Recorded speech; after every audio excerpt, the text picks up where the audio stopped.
Sit down, please.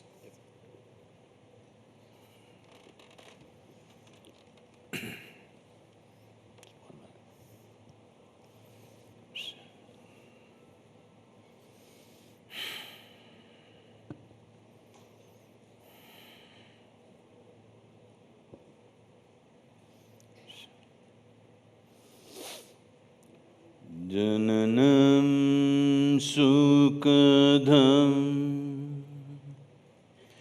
maranam karunam milanam maduram smaranam karunam kalavashadiha sakalam karunam samayadipate akilam karunam. Namaskaram. Namaskaram, all of you. Sir. Ladies and gentlemen, the word Kalyug, like our guest today, needs no introduction. We use the word Kalyug almost as a throwaway term in common language every single day. If we see something surprising or unusual or absurd, we use the word Ye to Kalyug hai. It's a word that describes the fourth age of the Hindu world cycle, marked by decadence and depravity and darkness. A word that is less popular but has seen a resurgence recently, thanks in no small part to the certain mandir that has come up in Ayodhya, is the word Ram Rajya, which is defined as an age of fulfillment and peace and all those other lovely things, the opposite really of Kalyug. So the question is, can there be a Ram Rajya, a word we're hearing so often now, with Kalyug? There's frankly no better person to answer that question than our guest today, Sadhguru Jaggi Vasudev, seen as a yogi, a mystic, a visionary, someone who has broken the internet several times before, 4.5 billion views on YouTube in 2023 alone, which is an incredible feat. He is someone who is seen by his millions and millions of followers, a growing number, as a kind of nucleus of inner fulfillment, which is a commodity, as you all know, which is extremely rare in the Kali Yuga. And I'm going to explore that As deeper. long as you see it as a commodity, you shall not have it.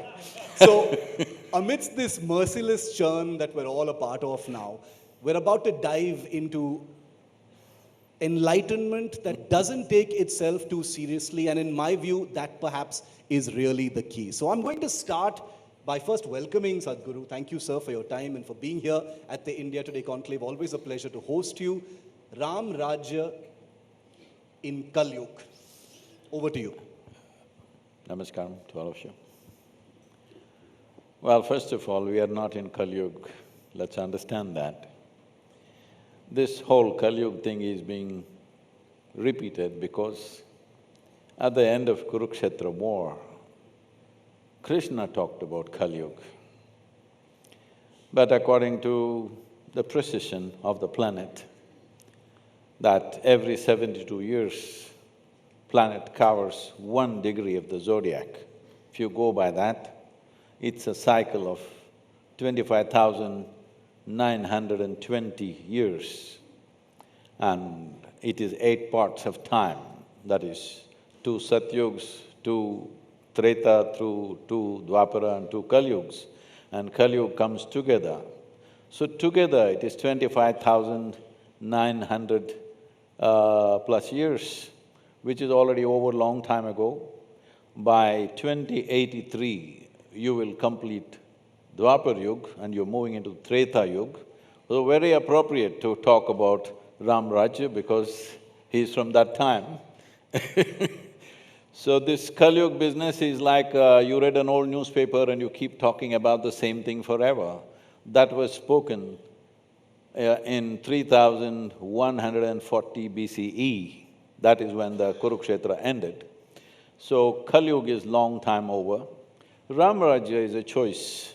Metaphorically, it means a striving for a just rule. I'm insisting on this, it's a striving. It doesn't mean everything was just. During Rama's time, everything was not just. There's a whole lot of problems out there, but there was a striving. Who can strive for such a thing? It's very significant that we don't refer to him… I know, of course, some people out of their love for him call him Lord, but generally he is referred to as Purushottama. Purushottama means a Uttama among the Purushas, a human being who has risen, a man who has risen. He has risen to a certain height within himself, because this is essentially a civilization where we are not waiting for some gods to descend from somewhere. We are always seeing how to devise ways where a human being can rise to his ultimate possibility or the highest possible place that he or she can be in. So in that context, we are referring to Rama. Because I'm South Indian, I call him Rama, all right? We got these issues. I'll be coming to South. We will come. So, we call him Maryada Purushottam because he has risen in some way. This has always been the way of this civilization. Never before we have talked about people coming down from heaven. We are always talking about individual human beings rising to their fullest possibility. So in that context, Ramarajya means striving for a perfect nation or a just nation, which was striving right through his life. Did he achieve it or not is not the point. The point is somebody is striving, because human life is made like this. Only a dead person will have a perfect life. Living people can only strive. If the striving stops, that's a dead life. So we are talking about striving for a just society, not a perfectly just society. Such a thing never happens. Sadhguru, the Prime Minister talks about Ramarajya. You were at the Pran Pratishtha of the I was not. Mandir in Ayodhya as well. I was not. No, you've spoken about it. My question to you is, are we moving towards Ram Rajya? Is the Prime Minister moving India towards a Ram Rajya? See, if you are looking at Ramarajya, this is exactly what I said just now. If you're thinking of a perfect state, no. But are we striving? Yes, we are striving like never before. Definitely, I believe Prime Minister has the intention to strive to create that nation that all of us want. Will it happen tomorrow morning? That's a joke if you think so. It never happens like that. It's a striving. If all of us are striving, in that striving our lives are beautiful. Not because we got there, it's beautiful. Life is beautiful because we are striving for something that we hold as very high. What in our country right now, by the government, by the Prime Minister, or the things you see around you, Sadhguru, are indicators to you that this striving towards Ram Rajya is something that is happening? The reason I ask this question is because we live in a constantly churning, vitiated atmosphere where there are polarized opinions as far as No, that is Kalyug only in the and Ram Rajya newsrooms, is it's concerned. not so in the country. Only in the newsrooms it's vitiated. If you live in the country, in the rest of the country apart from Delhi, everywhere, everything is fine. So, don't believe that. I mean, you are supposed to make us believe that, you should not believe that. Yeah. So, so the thing is, vitiated, where is it vitiated? See, one loose can shout something, well, it's repeated 125 times in a day on the news channel. None of us heard that nonsense. That whatever some mad nonsense repeated over and over again on the news channel is not heard by anybody else in the country, and nobody else is saying such things. So, country is not vitiated, it's a very wrong notion. Please walk around the villages of this nation, which is where we live and we work. There is no any kind of vitiated divisions in the country. No, I was talking about the political sphere. I take your point about the media, but I was talking about No, the realities I'm not of trying to blame the media. It's media's business to highlight that. I'm not saying you shouldn't be doing it. I'm just saying, don't believe it because you're taking out certain things which make news, and that is not the nature of the nation. So in the nation, right now there is a huge striving for economic well-being. Is there a striving? Absolutely, absolutely, everywhere. There's a new hope in the villages, everybody's thinking they will live better. They're already living better, you can say, maybe not exactly, but there is a hope because they are better connected, they are striving for more, and I think a whole lot of people, because we have schools in rural areas, we see children are eating better, it's visible. It's very visible. Whichever part of the world I go, the first thing I look at is the rural children. If you look at them, you know what is the condition of the society. Our children's condition has been terrible in the last 50 years. But today you will see in the last 3 to 4 years' time, young kids who come to school at 5 or 6 years of age, they are little better fed, which is an indicator, which is clearly visible. So are they striving? Yes, they are striving. Will we get there? I think we will, unless we goof it up in some big way. The way the trajectory is, I think in the next 5 years, there will be a significant change. Do you believe that everything will be perfect? No, that would be foolish to even think like that. But will people be living better economically? Yes. It is just that we have to manage the other aspects of life equally well. One important thing that's a concern for me is, right now on an average, the soil organic content, this is something maybe a strange language for all of you because you live in Delhi, because you don't use soil. You all came from Mars maybe, I don't know. I don't know where you come from, but the soil organic content in the nation, on an average, is 0.6%. The minimum organic content that is necessary to call soil as soil is 3%, but we're 0.6%. This is a disaster unfolding. You come from the south, next time you fly from Delhi to Bangalore or somewhere, every 5 minutes just look out and see, you see a brown desert which you call as India. This is dangerous. This is very dangerous, that any time things can just fold up on us. It doesn't matter how much industry we do, whatever other economic stuff we do, if the soil collapses, life will collapse in a very bad way. Some of the responsible scientists in the world are estimating between 2045 and 2055, 20% of the world's population could commit suicide, mainly because of soil nutrient deficiency. These are responsible scientists, these are not, rabble-rousers. Your work on soil conservation and Save the Soil is something that we've tracked very, very closely. It's one of the things that's made you a climate leader as well across the world. We've seen your videos as well. Sadhguru, from soil, I want to sort of drag it back to a media issue, since you've blamed the media for vitiating the atmosphere. I said, I'm I joking. described the media.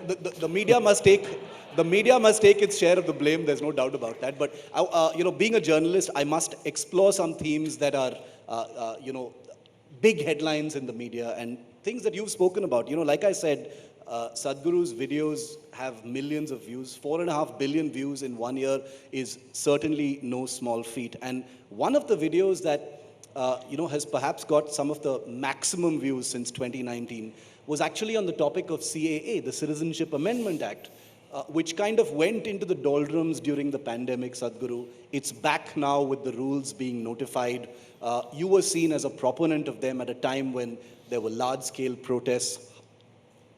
4 years later, Sadhguru, what do you feel about it? The government has decided to notify it. The reason I ask is because it pertains to things like religion, faith, government. What do you think? It doesn't pertain to any religion. It is too little compassion coming too late. That's my description of CAA. Too little compassion, coming too late.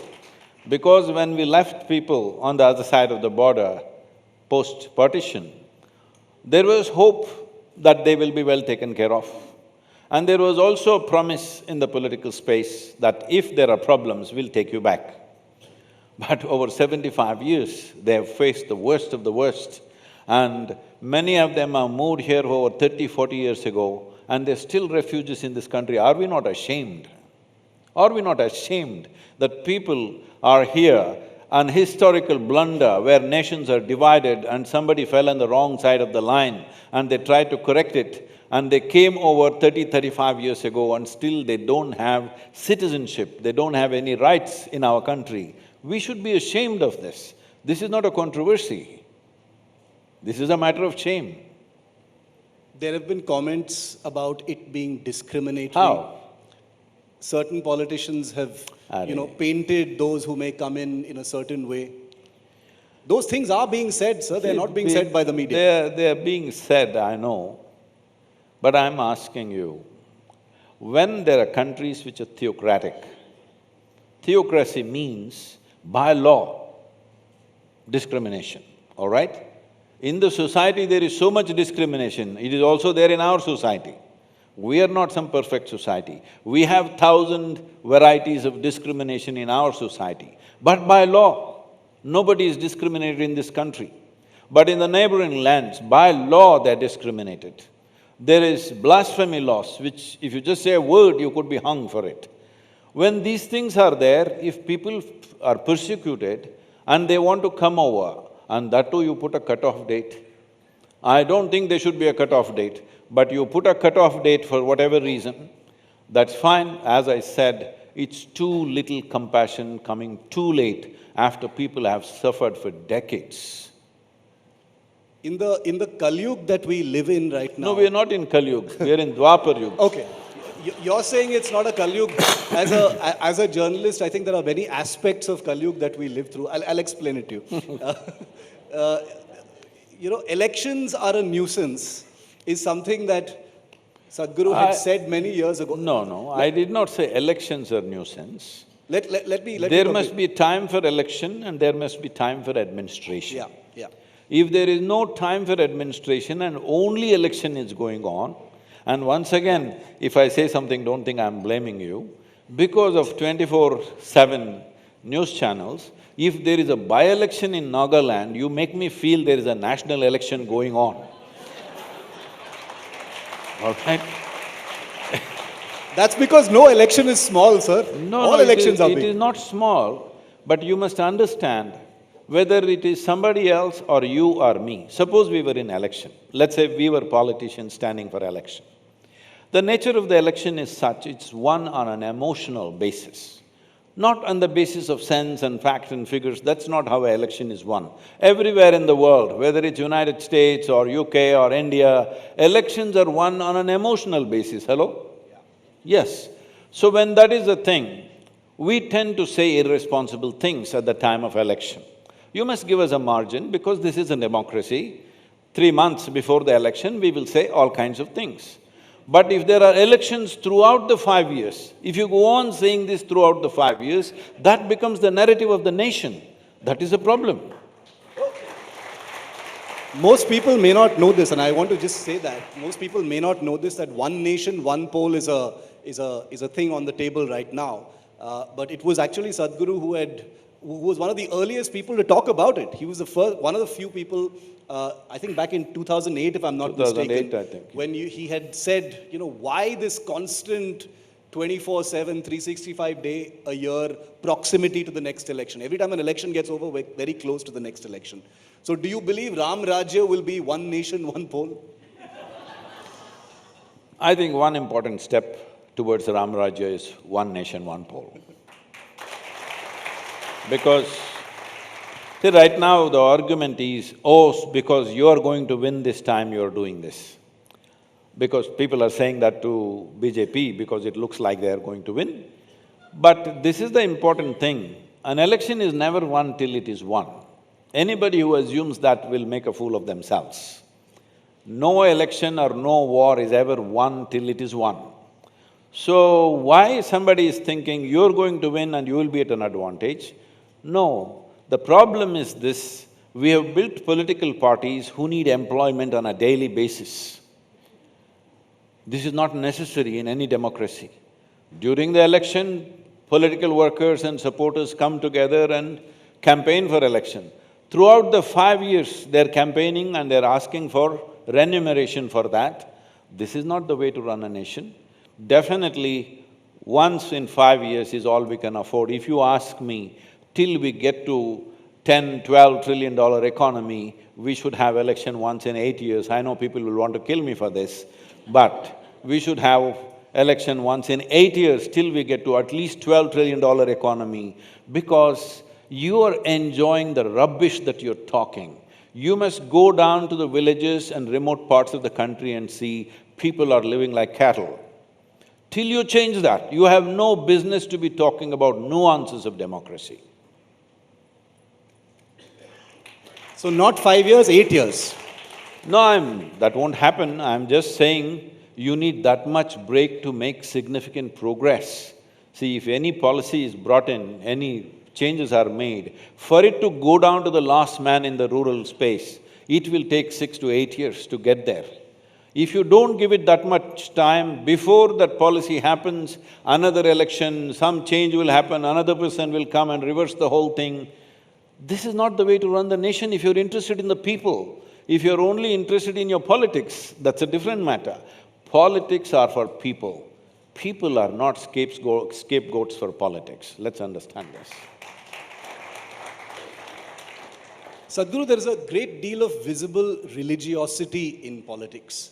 Apologies for dwelling on politics, but I am a journalist, so I just want to explore some of those themes. Is there a lack of spirituality in politics as opposed to spectacle and visible religiosity? And this comes at a time when, religion and the state is a central issue of debate and discussion. What would you call a spectacle? Something that's visible, something that catches your attention. Like Ram temple. Yes. So you must understand, this is the nature of this civilization, that every small thing, every aspect of our life, we make it celebratory. This is the nature of this civilization. If you take that away, we are not Bharatiyas at all. Because in this life, if a child is born, we will celebrate. We poke their ears, we celebrate. The child eats solid food, we celebrate. Child goes to school, we celebrate. Because this is the nature of our existence. Because without celebration, no matter what you have, you will become depressed over a period of time. Celebration does not mean eating and drinking as people understand in Delhi. Celebration means joy. Celebration means exuberance of life. So to bring that exuberance of life, many things are done. So our temples have always been celebration. Every day, there is some kind of celebration. Every day is a special day. Today is Ekadashi, tomorrow is Dwadashi, next day is something. Every day is a reason to celebrate because we understand human inner space so well. We know if you are not in a mode of celebration, you will naturally move towards depression. The world is going there. Watch my words. The world is going there. Sadhguru, you're always very visible. You're always in the news. I'm sorry. The things you say almost always go viral. Recently, and for an especially a young generation, you were in the headlines when you attended the pre-wedding celebrations of Anant Ambani in Jamnagar. Many of those videos have also gone viral. I just want to show up, remind this audience about what they saw, because everyone saw this on their phones. Can we just play that video very quickly? What is that? So this was that video in Jamnagar. That's Diljit Dosanjh, the famous singer, meeting very respectfully with Sadhguru. So my question to you, sir, is stars and tycoons and all those people over there. And my question is a very simple one. Did you feel out of place, or do you feel out of place in places like this? I'm asking. Not a loaded question. I'm in place anywhere on this planet. I don't know how I will be on the moon, but on this planet I'm always in place. The problem is, the cameras are on only when you're among certain people. I teach in the prisons in many parts of the world. You don't bring the cameras We've seen those videos. Yes. I work with the tribals and in the villages. No cameras come there. 70% of our work is in rural India, cameras don't get on there. Only when you're in big cities and in events, cameras are on, plenty of cameras, so why would I be out of place in any way? They're just human beings. For me, there are no tycoons, there are no criminals, there are no tyrants. For me, there are human beings, and every human being has a space for transformation. A criminal can be transformed, a tyrant can be transformed, a tycoon can be transformed, so I am always on, it doesn't matter who he is. So I'd like to, ask a personal question. I actually wanted to end with this question, but since you've talked about transformation, I'd like to ask you this question. You probably couldn't meet a more unspiritual person than me. I'm a non-believer, Really? I'm not spiritual. And we've actually had this conversation before, but, in terms of feeling intensely or faith. Now, let me clear this. What would you say to someone like me, sir, since you're saying that everybody, in that sphere? See, everybody wants to be the best. I'm the most unspiritual. Why are you the most unspiritual? I'm here. Because your idea of somebody says, I'm the greatest devotee, somebody says, I'm the worst atheist. It doesn't matter. Everywhere you want to be number one, don't be that. Nobody is number one, all right? It's a cyclical world, we all come and go. Nobody was born first. Are you Mr. Adam? You're not, right? So, nobody is number one. About your idea of being spiritual, your idea of being spiritual is somebody who is looking up and chanting a mantra or sitting in a temple or a church or a mosque. No, they are people who are looking for some kind of solace in an established form. But spirituality essentially means that you are a seeker. See, you must understand the fundamental distinction. When you say, I'm religious, you refer to yourself as a believer.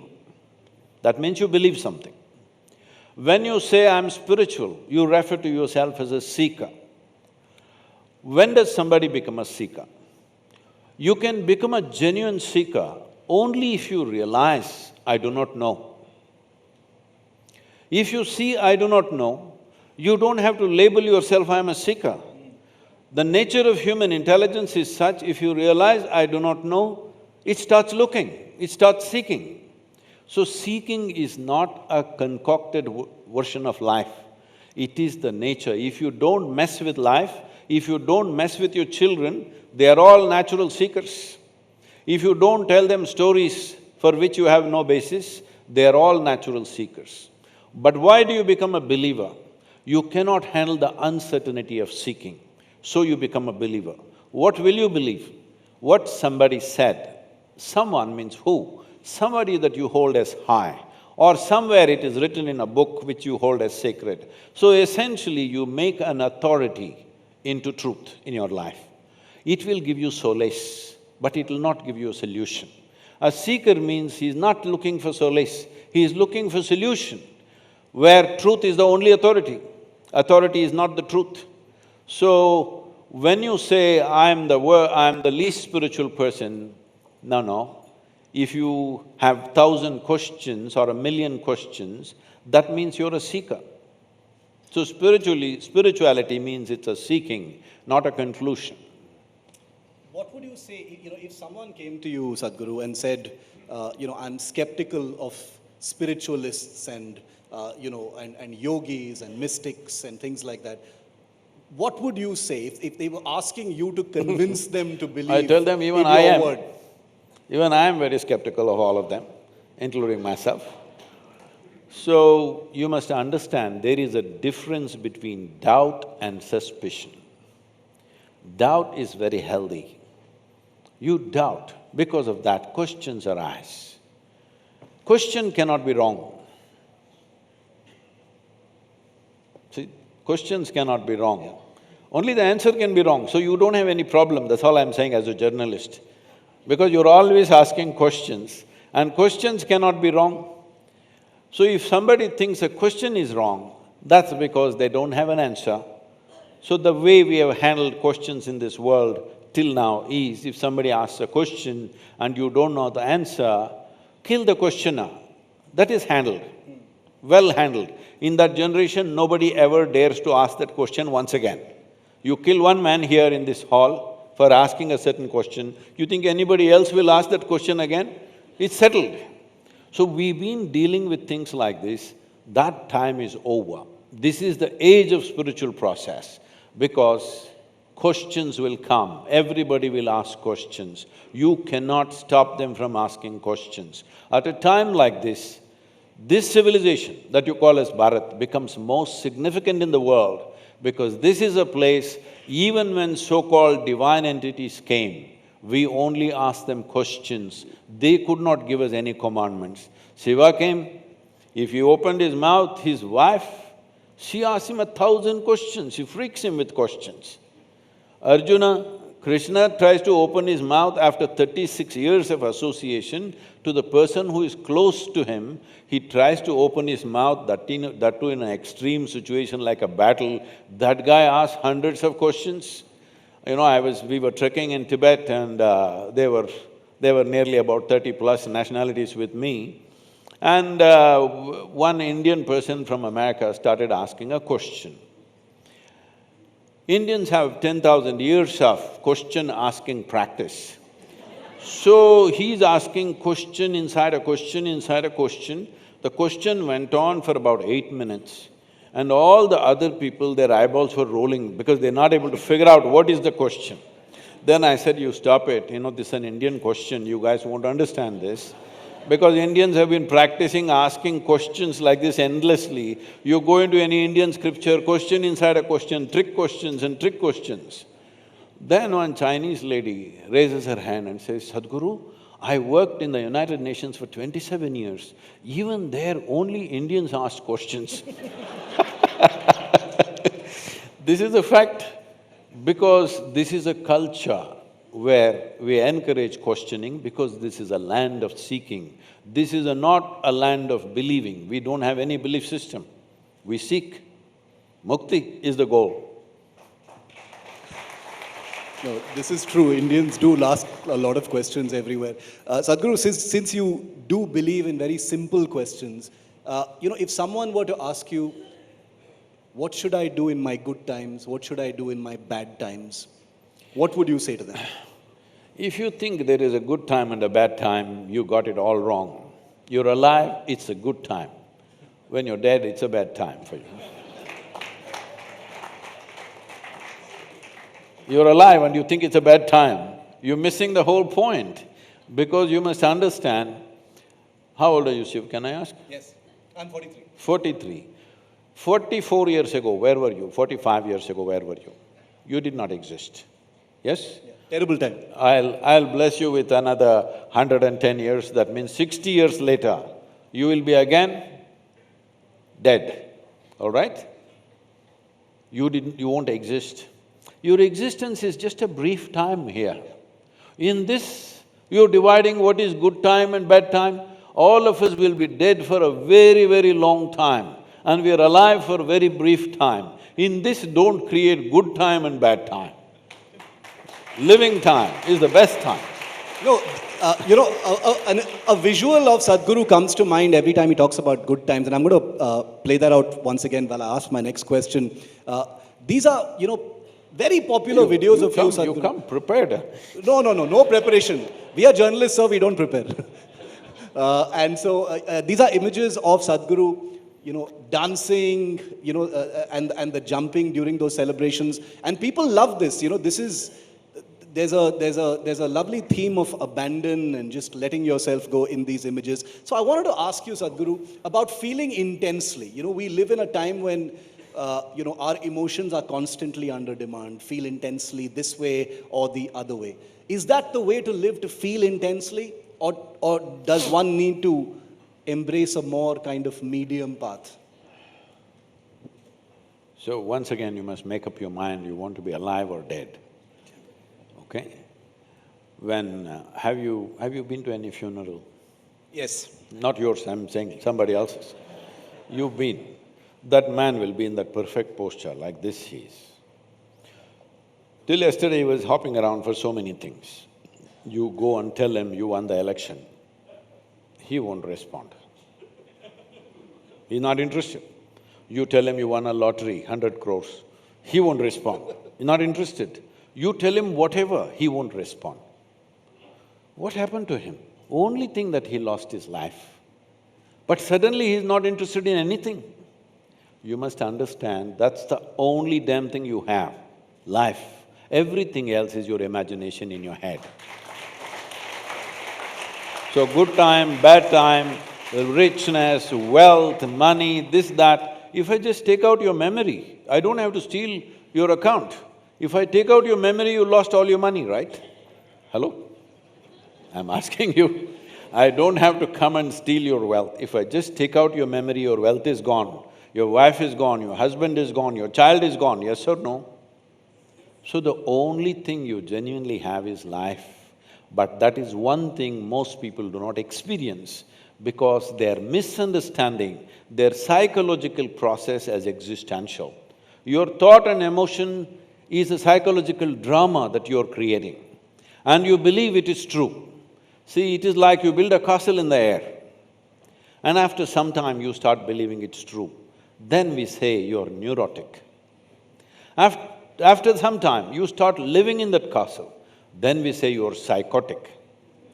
Then the third person comes and collects rent for that castle, we call him a psychiatrist.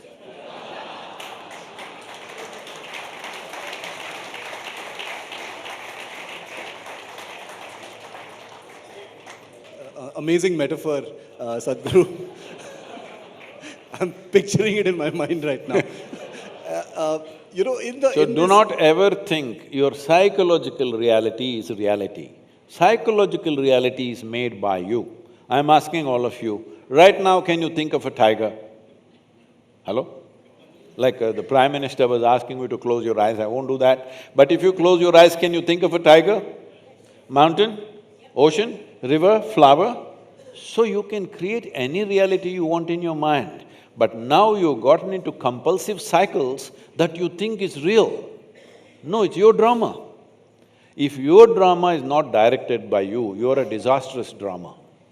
Speaking of drama, Sadhguru, and that brings me to a question I wanted to ask as well, which is that in this age, I know you insist that this is not Kalyug, but in this age when… No, that is according to the yeah, okay. cycle of the earth, not me. Okay. What is Kalyug and Treta Yuga is not a question of opinion. Okay. It's a time.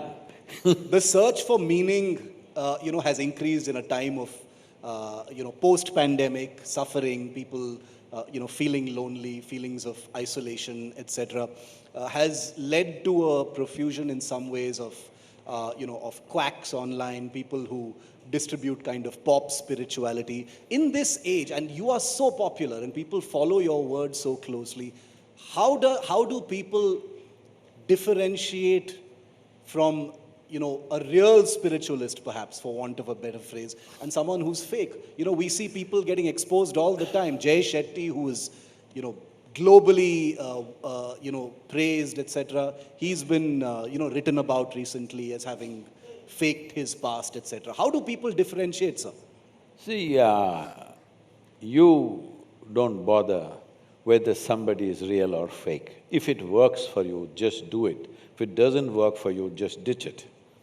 Why are you wasting your life trying to make a judgment whether somebody is real or fake? That's not your business. Your business is whether it works for you or not. Your following speaks for itself, so there's no question about that. But, you've been criticized in the past. I'm sure there are people pursuing you all the time. Nobody has criticized me. Endless abuse. Abuse. So that is one thing that's, that I want to talk about. How do you handle the abuse? Because I don't handle the abuse. I imagine. Because the abuse is in their head, why should I handle it? I don't handle the abuse. See, they're constantly writing fiction about me. I leave it to them if they're enjoying it.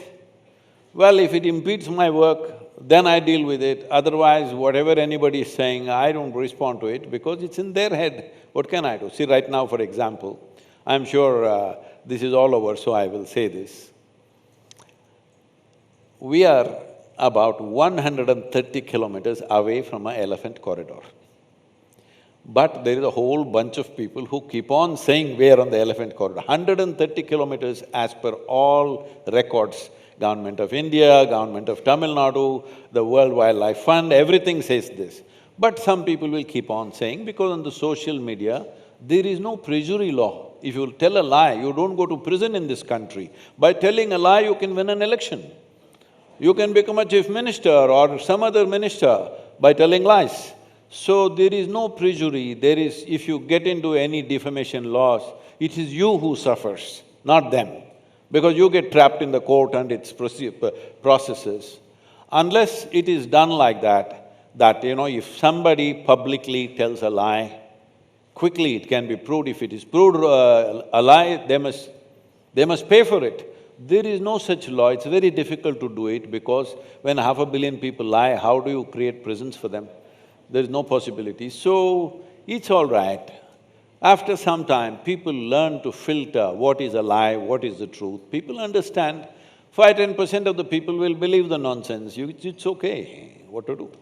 Do you separate, Sadhguru, the abuse from criticism? There has never been any criticism. Seriously? See, there's never been any criticism, only abuse. Because I'll tell you, apart from Save the Soil… See, criticism means you must take something that I've done and you must point out what is the wrong thing I did there. If you simply spew venom, that's abuse. There are many amazing things that Sadhguru and his foundation are doing. I heard from your team that there's a Miracle of Mind program that's going to be rolling out later this year.